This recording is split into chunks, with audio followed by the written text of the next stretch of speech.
Welcome back in, guys, to the Game of Inches podcast powered by Mayflower Sports. I'm happy to be talking CFL again. Happy to have John Hodge from 3downnation.com joining us today. I'm Andrew McGinnis. We're joined by Jake Smith, my co-host, live on YouTube, Periscope, and Facebook. We're going to be previewing the CFL season, talking about a few different teams. Obviously, last year we did not have a season. It is back Thursday, August 5th, this coming Thursday. Welcome in, John. Thanks a lot for coming on. Hey, it's my pleasure, guys. Thanks for having me. Appreciate it. I guess the first thing I wanted to ask you was just, how does it feel that we have a season finally? I'm sure during last year and during the off season, as someone that works so hard, I follow a lot of your work over at 3 Down Nation, and I'm sure, you were still writing stories, but I bet you it feels great to actually have a season returning. It feels amazing. I mean, the CFL, I'll be fully transparent. I didn't get into sports journalism and then happen upon the CFL. I've been a lifelong CFLer, and I got into journalism to cover it. And not having the CFL this past year, I'm a bit of a hockey guy. I like the NFL. I followed it for 25 years as well, but the CFL is my bread and butter, professionally and personally. It's a league that I'm tremendously passionate about. I'm a very proud Canadian. And I love the way in which the league is woven into our culture and the multicultural background of the CFL. I think is a wonderful representation of our multicultural background as a country. So yes, having the league back, getting to be at the first game. I've got my seat in the press box all ready to go. I'm going to sit there. I'm probably going to sob for the whole first quarter, and it'll be great. It'll be like watching The Notebook all over again. I can't wait. So you mentioned there, John, obviously that you're a big fan of the CFL. Just besides obviously like being a Canadian, what like about the product makes it so great to you? I think it's the best football in the world. I really do. I understand that there are some elite talented players in the NFL who are better than the CFL. But that said, I think the average, fan of one league or both league thinks, the NFL is here and the CFL is here. And the reality is that's not true. There are a handful of players in the NFL who are truly elite, and the rest of them you could basically shuffle around and not skip a beat. There's a lot of players in the CFL who could walk on NFL teams right now and do great things. There's a lot of guys in NFL rosters who, if they came up to the CFL, would get cut tomorrow. So I think the talent level is very, very similar. And I think having the full motion 3 down, 5-6 receiver sets, a more wide open game, a game that I think lends itself more to big plays. I mean, the worst play in maybe professional sports is the NFL kickoff right now. The CFL, the kickoff is always exciting. It's always an exciting way to start a game, post field goal, post touchdown, whatever. So there are many things that I love about the CFL game, and I like 4 down football a lot. I think it's also fabulous. I think it's also great. But for me, it's clearly 3 down is the number one game. And honestly, I can't speak for Americans, but a lot of Americans who know both games well agree with me, or at least a fair amount do. So I love the Canadian game. It holds a very special place in my heart, and I'm really thankful that we're getting it back on the field ASAP. Well, Jake and I are from Nova Scotia. We're recording this from Halifax here, and we're just super excited, hopefully, to eventually get a team in the Atlantic provinces. The Schooners, they've decided on the team name, but the progress seemed to slow down a little bit. But I can already tell. I felt like I knew this about you already, but I can already tell what you said earlier. Like, you just have the passion for it. You said you got into journalism because of that, and that's what I find so great is that some people kind of stumble into a sport or a league or a team, but you knew ahead of time that's kind of what you wanted to do. And I spoke with Dave Naylor before, and he told me that it's a complete different game. It's still football. Don't get me wrong. It's still football, but it definitely is a different game. And kind of to use what you said, it's kind of like some NFL players might not be able to play in the CFL game, and obviously vice versa. And that's what I found was a huge quote that he said was that it's still football, but some of the stuff you do in the CFL, some NFL players might not be able to transition over and do. Would you agree with that? Oh, 100%. There are entire positions in the NFL that do not exist in Canada. In the CFL, there's no point in having a 265-pound blocking tight end. Those bodies don't exist. There's no point in having a 335-pound run stuffing nose tackle. Those don't exist in the CFL. And I think the CFL, one of the reasons it holds a very special place in my heart is it provides an avenue for guys who maybe, grew up in the States playing 4-down football, and without even realizing it, were actually much better fits north of the border. And a classic example I'll point to is J.C. Sherritt, who's probably going to end up in the Canadian Football Hall of Fame, was the league's most outstanding defensive player back in the mid 2010s with Edmonton. He's a 5'9" linebacker who maybe weighed 210 pounds soaking wet. Well, if you're 5'9", 210, you better be fast enough to play safety if you want to play in the NFL. And he wasn't. So he comes up to the CFL. He's perfectly fast enough to play linebacker. He wasn't big enough to play down there, but he comes up here where he is big enough, and he's suddenly, a monster, right? And so the league has done that for many people. Brandon Banks, another perfect example. He's 5'7", 150 pounds soaking wet. That's about as big as I was when I was 11. But yet he's a phenomenal football player, and he's more than just, a little returner. He came into the CFL, lit it up as a returner. Well, all of a sudden, June Jones takes over as the head coach in Hamilton 4 or 5 years ago, and boom, he gets put at boundary wide, or he gets put in the slot, and he's now the league's reigning MOP. I mean, that would never happen south of the border. 150-pound player winning MVP in the NFL, that's never going to happen, ever.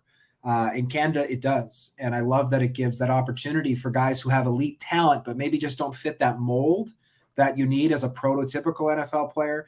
And so, no, I certainly agree. I'm not sure I would go as far as to say they're two completely different games, but they certainly have a lot of nuances that separate them and the players who maybe excel in both games. With the first game on Thursday, who are some of the teams that you're excited to actually see get back on the field and play this year?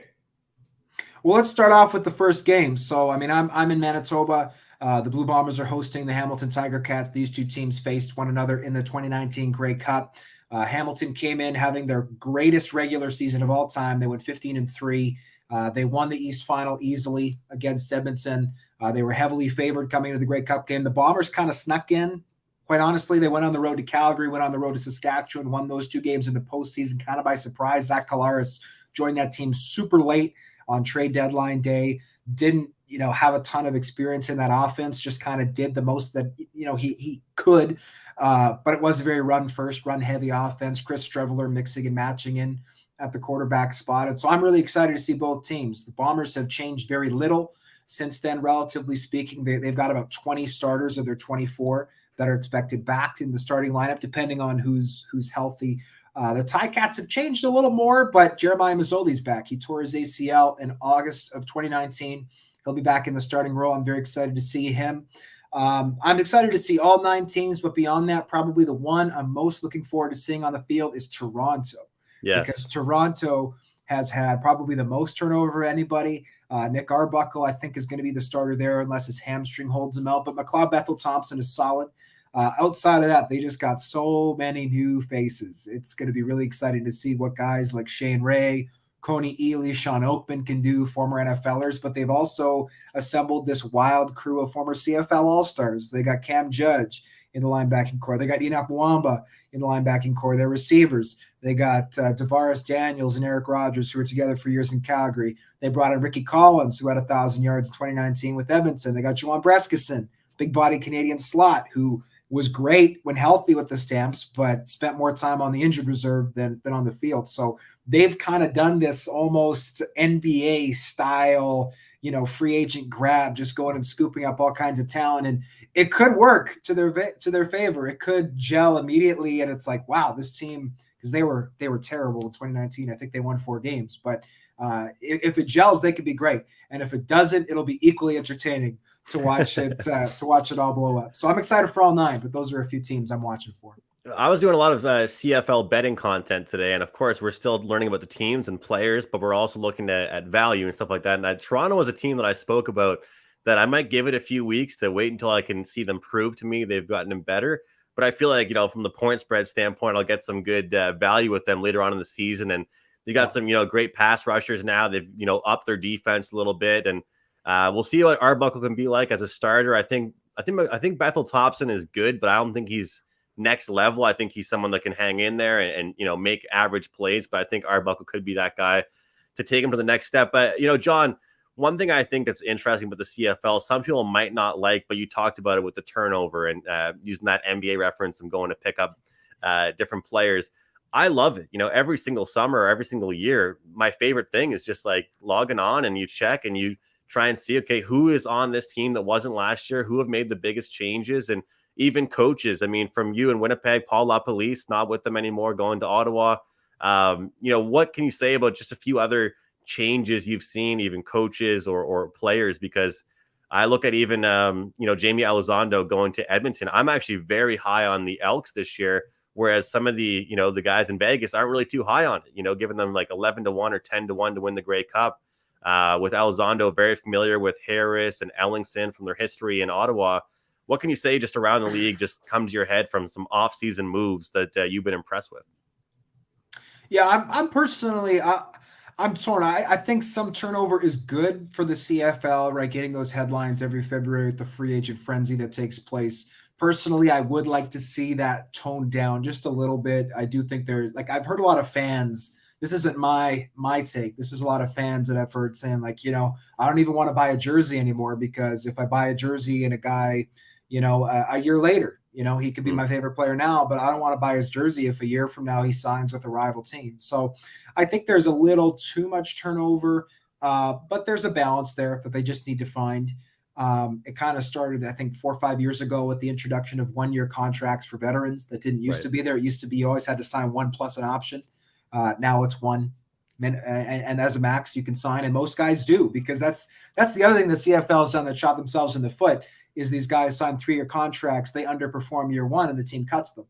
And if the team's willing to cut guys for having 1 bad year, then it's tit for tat, right? Well, then hey, I'm only going to sign a 1-year deal, because if I outperform it, then you got to pay me more, and if I don't, well, you'd cut me anyway. So anyways, the quarterbacks, let's start there. I mean, you've got Nick Arbuckle, obviously, in Toronto.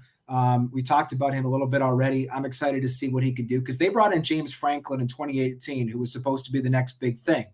And unfortunately, that did not work out at all. He was there for 2 seasons. He did not establish himself as a consistent starter, and Arbuckle's kind of the next guy in that kind of pipeline to say, okay, is he going to really establish himself as a bona fide starter, or is he going to fade away like maybe a Jonathan Jennings did as well when he tried to take the next step to kind of permanently put himself on that next echelon?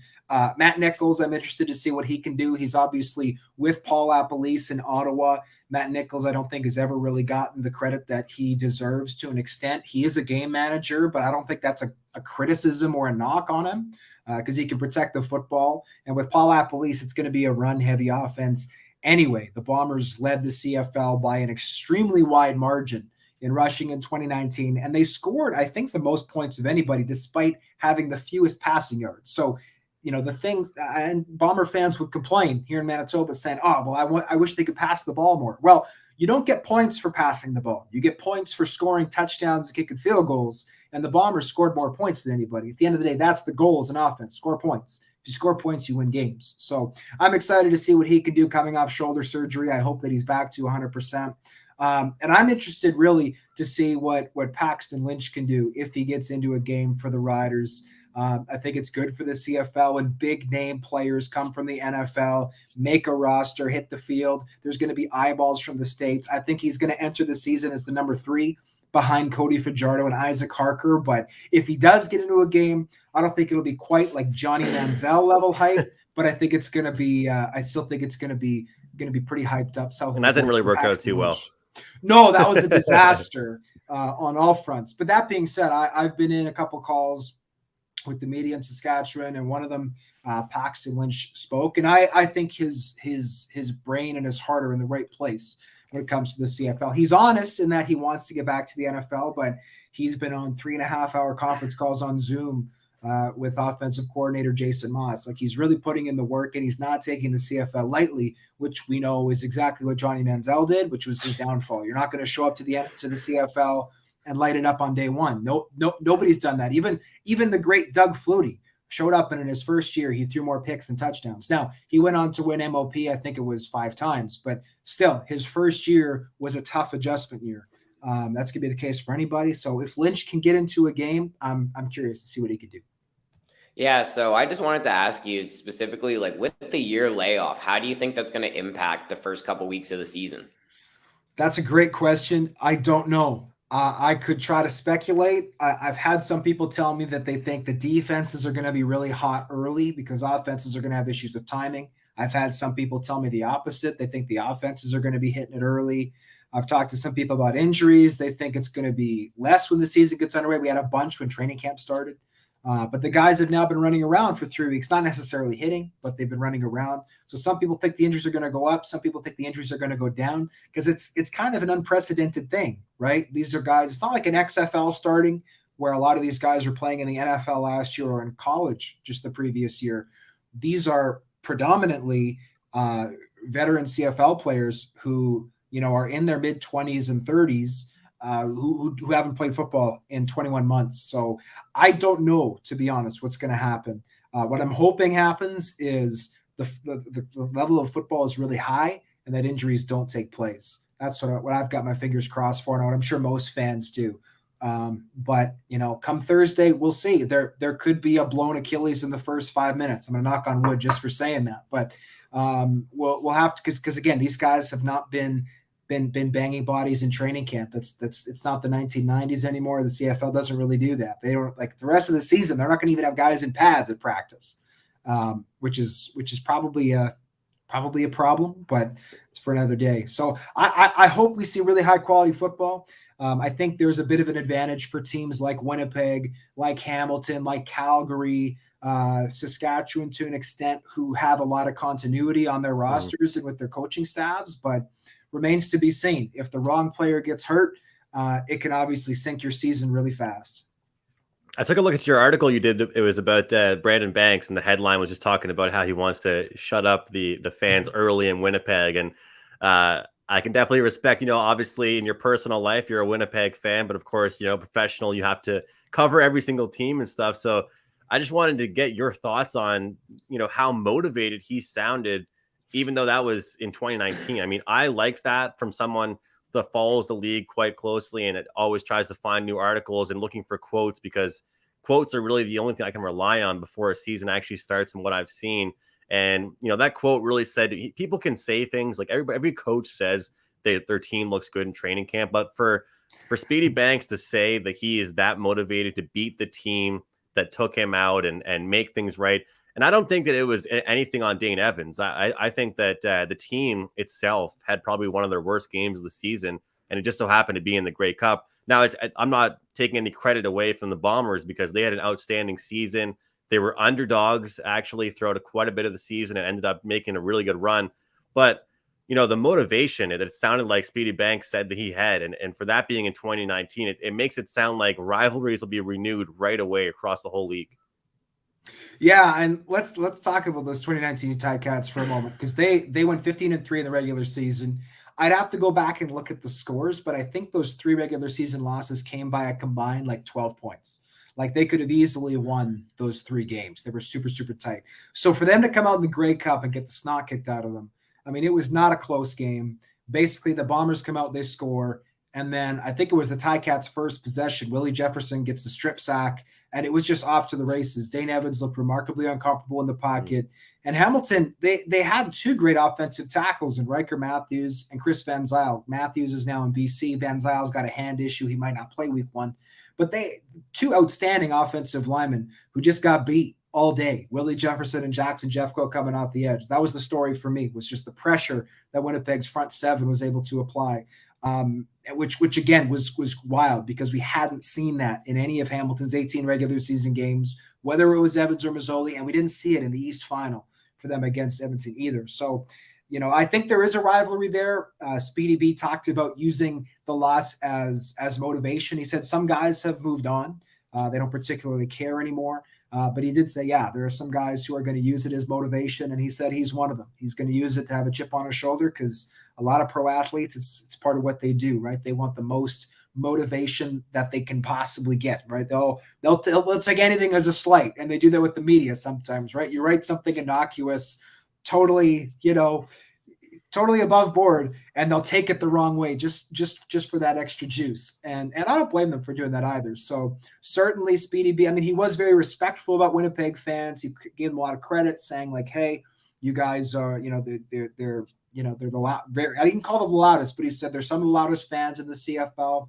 He said, and he said fully, I get that they're raising the banner, because Braylon Addison, his teammate earlier in the week, had said, oh, we want to spoil the banner raising. And Speedy B said, no, like that organization beat us in the Grey Cup. They earned the right. They deserve the right to raise the banner, which I thought was cool. But he said, yeah, but I'm going to use it as motivation to try to shut up those fans, which, hey, that's what any visiting players should be doing at a game is shut up those home fans. So I love that he said it. He didn't say it again in a disrespectful way, but it's a juicy quote, and it's exactly the type of thing to get people fired up for the CFL season. So I was happy that he said it, and and who knows? Knowing Speedy B, he probably will shut up fans early in that game. He's a hell of a player. Yeah, I just want to ask John, recently I didn't know about Third Down Nation until Andrew actually told me you were coming on. I've actually got to read a couple of your articles. Do you just want to give the people a little kind of rundown of what Third Down Nation is, what you guys do there, what you're trying to provide for the CFL? Because honestly, all the articles I read were really interesting to yours, specifically the one about all the Achilles injuries that have happened in training camp, like you kind of touched on, which I didn't even really think of, but like that's almost unheard of to have that many Achilles injuries just happen in preseason, let alone a full season. Sure. Yeah. So 3 Down is we was founded in May 2015. So we recently celebrated our sixth full year online. Congratulations. Appreciate awesome. It. It was originally founded by Drew Edwards. We were tied to Torstar. He was the beat writer for the Hamilton Tiger Cats through the Hamilton Spectator. Over the years, we've grown and changed. I've been on from the start, but in a much smaller role. I've kind of built my way up. We are Justin Dunk is probably our most well-known contributor, newsbreaker, who's been around in CFL circles for a long time. If you go back, I guess it would be 12, 13 years now, he was a star quarterback at the University of Guelph. So yeah, between Dunk, myself, we've got another team of about 10 other contributors who are all fantastic throughout the country. And basically the goal of the website is to provide a one-stop shop for Canadian football fans. Mostly we cover the CFL, but we also cover Canadian players in the NFL. We cover former NFL players, former CFL players who are in the NFL.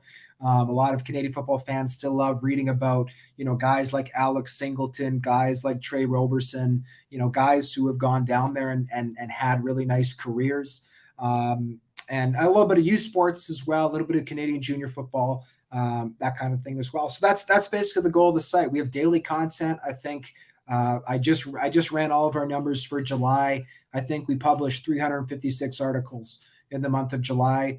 Mostly about CFL training camps. And we're never able to cover all 9 teams quite to the extent that we want, because we are a relatively small operation, but we try to have news for all 9 teams and the league at least every few days. There are some teams we do succeed generally in hitting every single day, but if we don't hit your team one day, there's a pretty good chance we're going to hit them the next. So I'd like to think we're the number 1 spot for CFL news. But I'll let other people be the judge of that. I'll think that too, John. We're happy to have you on here. 3 Down Nation, John Hodge. We'll pick your brain for a few more teams and let you get out of here, but definitely a few more questions. I want to just kind of get some quick hits on certain teams, and I want to get into the Saskatchewan Roughriders. We'll kind of not go in any particular order, just kind of whatever sparks up. And the Roughriders, I was talking about them today with somebody, and all the reports I've read and everything I've really seen is pretty much, they have had their defense dominate their offense in the scrimmages. That's pretty much what I've seen. It's just their offense has struggled. Defense is going to be outstanding. They have a great secondary, pass rush. The O-line has been very weak for them. Cody Fajardo running for his life. Maybe I'm throwing in a little bit too many hype words, but it sounds like he's going to be kind of running around a little bit. Is it fair to say that this team is really strong on one side of the ball, but kind of weak right now on the other?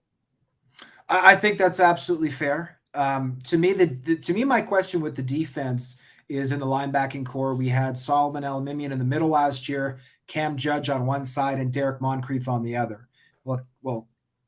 Solly is now retired. Judge is with the Argos, and Moncrief's in the NFL. So they've got a really young linebacking core there now. But as you said, the pass rush should be good. The secondary is arguably the best in the CFL. So I'm not too concerned about the defense, but the O-line is a major source of concern for me.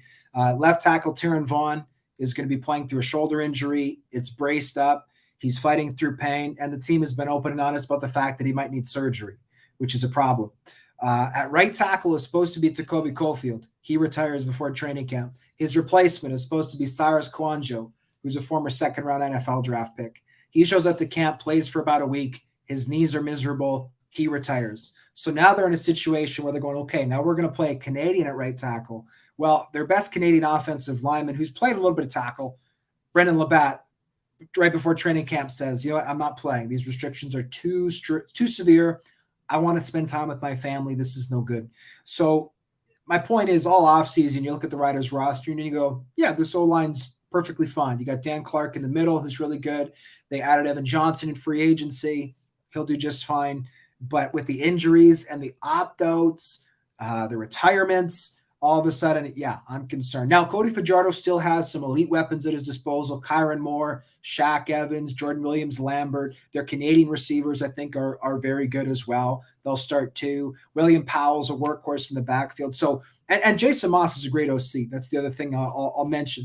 He should provide some nice balance and some good play calling to that offense. But if Cody Fajardo, as you mentioned, is running for his life, that is going to be a problem because Cody Fajardo was great in 2019 when he was well protected and nobody had really seen film on him. It was his first year as a starter. Now everybody has had 2 years to sit back and watch. Okay, these are the exact throws, the exact routes that Cody loves.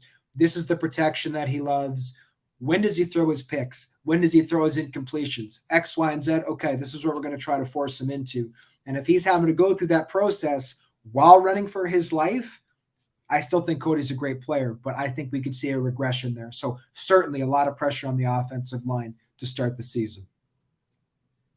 As far as BC goes, I think that I've been a big Mike Riley fan for as long as I've been watching the CFL, but I think BC right now we're seeing, what was it? I think elbow soreness and shoulder soreness from him in training camp. And right now it's kind of listed as probable maybe or questionable with him, but they think he's going to be a go for their first game. But what are your thoughts on the Lions as a whole? I think they're going to be a pretty tough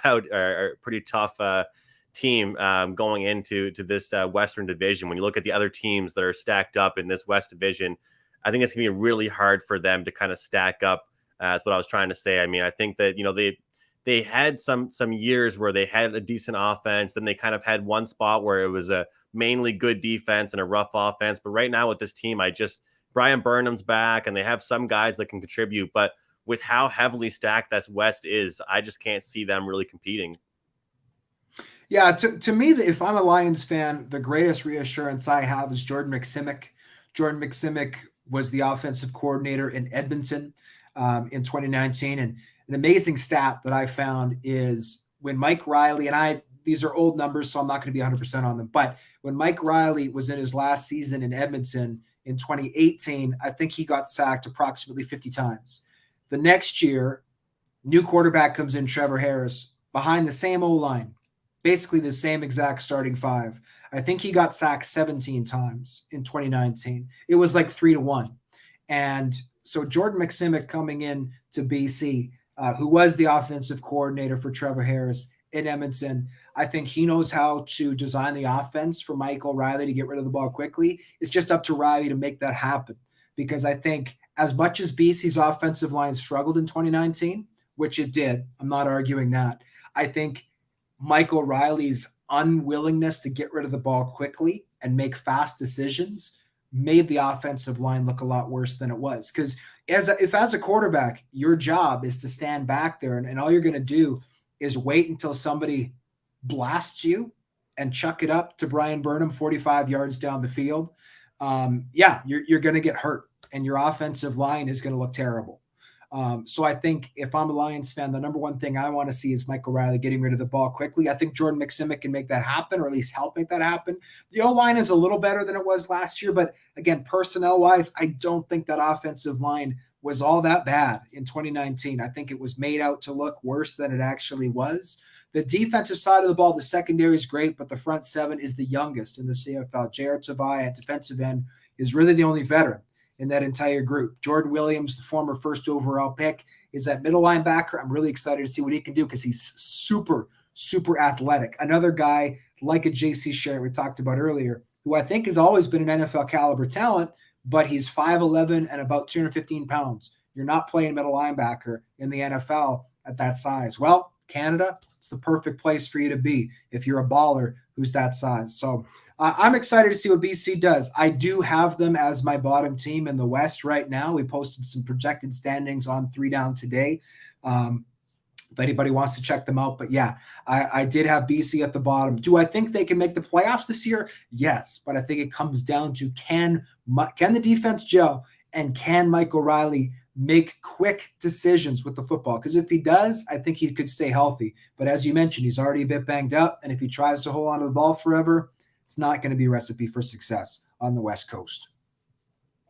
Are you with me about as far as Edmonton goes, as far as some of the moves they've made and just how dynamic their offense is? I was saying today, even if their defense can be subpar or average and get a decent stop when their team really needs them to, they're going to be a force to be reckoned with. I mean, Darrell Walker, guys like that, Ellingson. I just think it's Armani Edwards. I think Armani Edwards has been a guy that's been almost underrated in the league just because of the team that he was on. And then now you have a James Wilder Jr., extremely motivated. Trevor Harris looks like he's in great shape. He's been kind of making some jokes, but also serious about the whole TB12 workout system he's been doing. I'm not really too sure about that.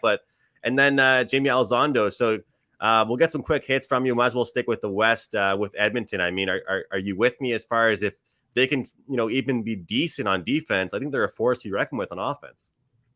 I'm with you. They're actually my number one team in the West to start off the season, which I didn't think I'd say. But once I looked at the roster and everything, I said, yeah, the linebacking core is the one spot where I think there are some potential issues, but the secondary is very good. The defensive line is almost as good as anybody's in the league. They're going to be starting 2 Canadian defensive ends, which I love. You have and both U Sports guys too, which is awesome. You got Kwaku Boateng on the one end. He's a Wilfrid Laurier grad. And then you've got Matthew Betts, former first-round pick out of Laval on the other side. They're going to be great. And then you got Mike Moore and Jake Serezna, who are very underrated on the inside. And I agree with you, Andrew. I think Armani Edwards, you can make a case he's been the most underrated player in the CFL for the past few years. He put up 1,000 yards in 2019 and did so remarkably quietly. And I agree with you. I think it's because he did it in Toronto, where the Argos don't get a ton of buzz. So I absolutely think Edmonton could be great. There is some gelling that needs to take place quickly, I think, on defense. Offensively, there's a lot more continuity. But if the defense can gel, and they've got a really good defensive coordinator there in Noel Thorpe, I absolutely think that Edmonton could be hosting a playoff game this year, which they haven't done in a little while. Well, I look at Calgary. I don't really want to touch on them too much because not too much has changed with them, maybe a little bit, but more than usual years. But we'll just go through the East real quick. Kahari Jones and the Montreal Alouettes. They made it pretty far last year. I guess they took a step in the right direction. I think he's what people would call a player's coach. I like him. I like what he does for the Alouettes. I think they're the second best team after Hamilton, but I'm sure you'd agree with me that, Hamilton to win the East Division is not really a bad bet to make. And I think that, Montreal coming second after that, and Toronto, kind of the surprise team, like you were mentioning off the top. Very curious to see what they can do. And then Ottawa, of course, with Matt Nichols. I think it's good if you're a young team, if you're a rebuilding team, to have a quarterback, a vet guy like that. And he's been saying that he's been putting out the great quotes you'd want to see if you're an Ottawa fan. But let's be honest, they're very, very rebuild mode right now. But before we head out, John, if you could just give us a little preview of your thoughts on the East Division. Yeah, I'll start from the bottom up, from where my predictions are. Ottawa at the bottom. I think Ottawa's going to be really lucky to win 3 games this year. They're playing for 2022. The roster's bad. Yeah, rebuild. Next, I got Montreal. I think Vernon Adams is legit. I think he's been working hard this offseason. I think William Stanback being there is really going to help take a little bit of pressure off of him. I just don't think that their defense is that good, to be perfectly honest. I think, well, Baron Miles is a first-year DC. I've talked to some people who are really high on that, but I just think talent-wise, I don't think their personnel is amazing on defense. They lost Enoch Mwamba. I think that's going to hurt them. Their D-line's just okay. Then I got Toronto, which is a bit of a gamble.